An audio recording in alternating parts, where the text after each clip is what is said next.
এরপরে প্রশ্ন হলো, দেনমোহর পরিশোধ না করলে বিয়ে হয় না, এটা কি সঠিক? দেনমোহর পরিশোধ না করলে স্ত্রী নাকি হারাম হয়ে যায়?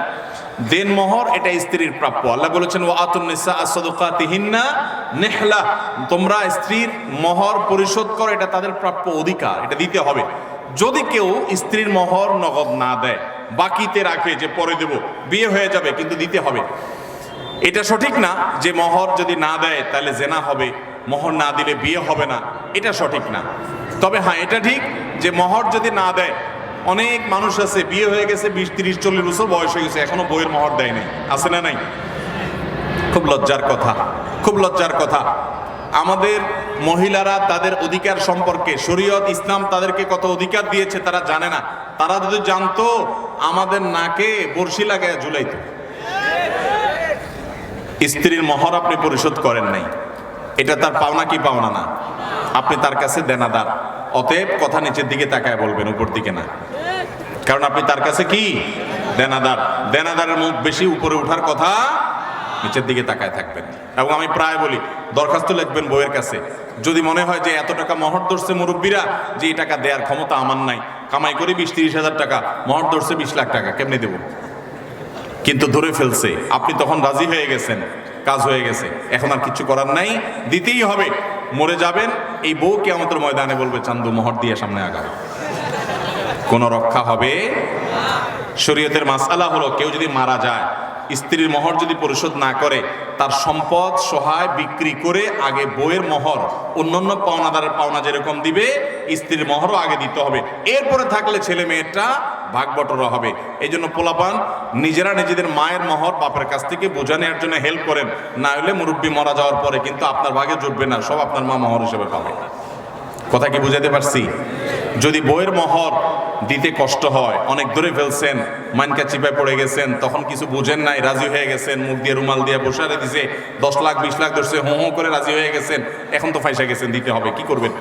এবার বইয়ের কাছে মোহর লেখেন, দরখাস্ত লেখেন, বরাবর বরাবর সম্মানিত স্ত্রী বিষয় মোহর কমিয়ে দেওয়ার আবেদনপত্র, যথাবিহিত সম্মান প্রদর্শন পূর্বক নিবেদন এই যে, আমি আপনার অবাগা হতবাগা কপাল পড়া স্বামী, আমি একজন ফকির মিসকিন গরিব মানুষ, আমার যে মোহর ধার্য করা হইয়াছে 10-20-30 লাখ টাকা, ইহা দেওয়ার ক্ষমতা, পরিশোধ করার ক্ষমতা আমার নাই। অতএব জনাবার সমীপে নিবেদন এই যে, মোহরের টাকা কমাইয়া আমাকে বাধিত করবেন, বিনীত আপনার হতবাগা স্বামী। এভাবে দরখাস্ত লেখা বউয়ের কাছে মাপটাপ চায়া, যদি বউ আপনারে মাফ করে তো আল্লাহ বলেছেন, ফাকুলু হানি আম্মারিয়া, তিনি যদি ছাড় দেন, ঠিক আছে যাও 50% ছাড় দিলাম, বাকিটা নিয়ে আসো, তাহলে ছাড় হবে। বইয়ের মোহর সব পরিশোধ করছেন, বিয়ে করছেন, মোহর পাই পাই করে পরিপূর্ণ পরিশোধ করছেন, যারা হাত তোলেন দেখি, মিথ্যা তো হাত তুলবেন না। এই যুবক বিয়েই তো করে নাই, পিছিয়ে হাত তুলে দেখা, দেখেন কয়টা হাত তুলছে, দেখছেন? নামান, তার মানে বাকিরা হাত মোহর দেন নাই। বইয়ের মোহর দিবেন তো ইনশাআল্লাহ? স্ত্রীর মোহর স্ত্রীকে দিয়ে দিবেন। আমার দেশে মেয়েরা সোজা সরল, মোহর দিতে গেলে স্ত্রী বলবে, কি ব্যাপার, তুমি আমাকে মোহর দিচ্ছ কেন, সম্পর্ক কি শেষ নাকি? মহিলারা তো বুঝে না, অথচ মোহর তো বিয়ের শুরুতেই দেওয়ার কথা, ঠিক না বে ঠিক? আমাদের দেশে মোহর দেয় হলো তালাক হলে, মোহর দেয় কখন? এটা কেমন কথা? মোহর সাথে তালাকের সম্পর্ক নেই, মোহর সাথে বিয়ের সম্পর্ক। মোহর দেওয়ার কথা কখন? বিয়ের সময়। আমাদের মেয়েরা যদি নবী করিম সাল্লাল্লাহু আলাইহি ওয়াসাল্লাম মেয়ে ফাতেমার মতো সচেতন হতো, শরীয়তের মাসআলা জানতো, তো আমাদের কপালে দুঃখই ছিল। ফাতেমা রাদিয়াল্লাহু তাআলা আনহা, তার সাথে যখন আলী রাদিয়াল্লাহু তাআলার বিয়ে ঠিক হয়, উনি নিজে নবী সাল্লাল্লাহু আলাইহি ওয়াসাল্লামের কাছে আর্গুমেন্ট করেছেন যে আমার মোহর অগ্রিম চাই, আগে পরিশোধ করে দিতে হবে। সাফ সাফ কথা। আজকাল যদি কোনো মেয়ে এরকম চায়, ছেলেরা বলবে, ওরে বাবা রে, এই ডায়েরির সাথে ঘর কেমনে করব? অথচ এটা তার অধিকার, তার চাওয়ার রাইট আছে।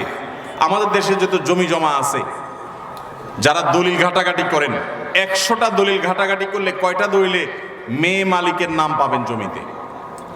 তার মানে বোনদের ফুফুদের কোনো অধিকার দেশে দেওয়া হাতে গোনা কিছু মানুষ ছাড়া।